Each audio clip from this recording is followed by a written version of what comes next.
కేంద్రం ఈ రకమైన కేంద్రంలో ఈ రకమైన పరిస్థితులు బహుశా ఎప్పుడు ఉండిండవేమో. ఈ రకంగా కేంద్రంలో 240 ఎంపీలు మాత్రమే వచ్చిన పరిస్థితులు, రాష్ట్రంలో ఏకంగా వీళ్ళకు కూడా ఈ మాదిరిగా మంచి నెంబర్లు వచ్చిన పరిస్థితులు, ఎన్డీఏలో మళ్ళీ చక్రం తిప్పుతా ఉన్న పరిస్థితులు. ఇలాంటి పరిస్థితుల్లో కూడా ప్రత్యేక హోదాను అడక్కపోవడం చంద్రబాబు చేసిన మరో పాపానికి కూడా మరో నాంది. ఇలాంటి పరిస్థితుల్లో కూడా ప్రత్యేక హోదా మనం అడిగి తెచ్చుకోలేకపోతే రాష్ట్రంలో ఏ ఒక్క యువకుడు కూడా క్షమించడు చంద్రబాబు నాయుడు. మనం కొంచెం ఈ పాపాలు పండేదాకా మనం గట్టిగా దీన్ని నిలబడగలిగితే, ముందుకు తీసుకొని పోగలిగితే ఈ పోరాటాన్ని ఆటోమేటిక్గా శిశుపాలని 100 పాపాలు ఫాస్ట్గా ఎరోడ్ అయిపోతాయి.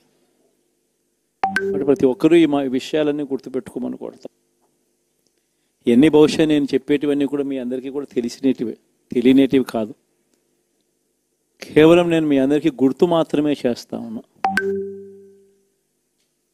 కష్టాలు రావడం అన్నది సర్వసహజం. కష్టాలు ఇలా మనం ఎదుర్కొని నిలబడడం అన్నది మన చేతుల్లో ఉన్న అంశం అన్నది మాత్రం ఖచ్చితంగా ప్రతి ఒక్కరూ గుర్తుపెట్టుకోమని మీ అందరితో కూడా కోరుతా ఉన్నాను. శాసనసభలో, చట్టసభలో మీ సభే అన్నిటికన్నా ముఖ్యమైన సభ అవుతుంది. ఓటు వేయలేదు అన్న ఒకే ఒక కారణంతో మనుషుల్నే కొడతా ఉన్న పరిస్థితుల్లో, మనుషుల్నే అవమానిస్తూ ఉన్న పరిస్థితుల్లో, మనుషుల్నే బలవంతంగా ఆస్తి నష్టం చేస్తూ ఉన్న పరిస్థితుల్లో ఇక ప్రతిపక్షం ఉన్నది ఒకటే ఒక పార్టీ, ఆ పార్టీకి అవకాశం ఇవ్వాలా అన్న కనీస నైతిక విలువలు వాళ్ళు పాటిస్తారన్న నమ్మకం నాకైతే లేదు. కాబట్టి మీరు చేయాల్సిన పాత్ర గొప్పది, చాలా ఉంది అన్నది మాత్రం గుర్తుపెట్టుకోండి. రాబోయే రోజుల్లో యాక్టివిటీ లెవెల్స్ అనేది ఆటోమేటిక్లీ పెరుగుతాయి. రాష్ట్ర వ్యాప్తంగా ఉన్న కార్యకర్తలందరినీ ఎవరినైతే వాళ్ళు ఇబ్బందులు పెట్టారో ఖచ్చితంగా వాళ్ళందరికీ మనోధైర్యం ఇస్తూ వాళ్ళ గ్రామాలకు వెళ్ళి వాళ్ళకు తోడుగా ఉండే చేసే కార్యక్రమాలు జరుగుతాయి. రాబోయే రోజుల్లో ఇంకా టైం గడిచే కొద్దీ ప్రజల్లోకి వెళ్ళే కార్యక్రమాలు ఇంకా ముమ్మరం అవుతూ పోతాయి. చివరికి ప్రజల్లోనే ఉంటాం. ప్రజలతో కలిసి పోరాడే కార్యక్రమం వేగంగా టైం గడిచే కొద్దీ మనము వేగంగా అడుగులు ముందుకు వేస్తాం. ఒకటి మీ అందరికీ చెప్తా ఉన్నా, ఏకంగా 14 నెలలు పాదయాత్రలు చేశాం. ఆ వయసు ఈ రోజుటికి నాకుంది. ఆ సత్తువ ఈ రోజుటికి నాకుంది.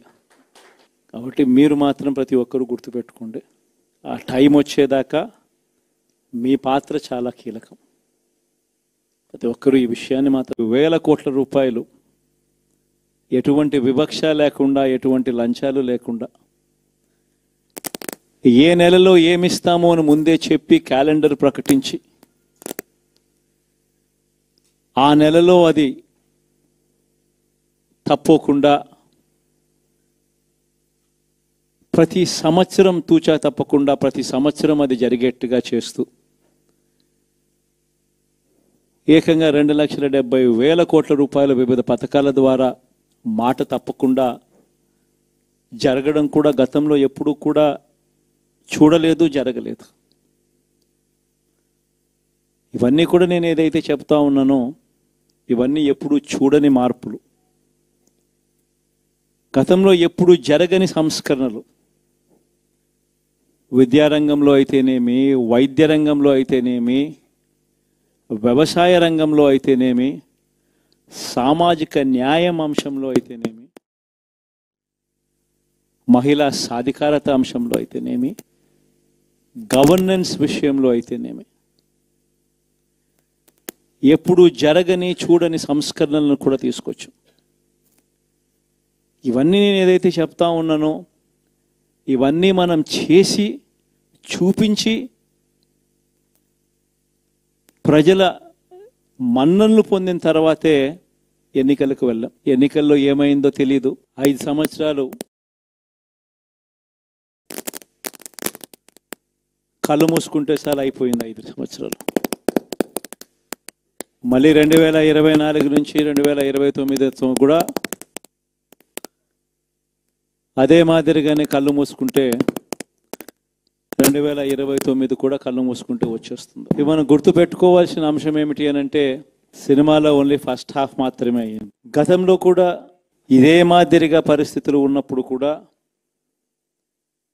మనం ఏ మాదిరిగా పైకి లేచాము అన్నది కూడా మీ అందరికీ తెలిసిన విషయాలే.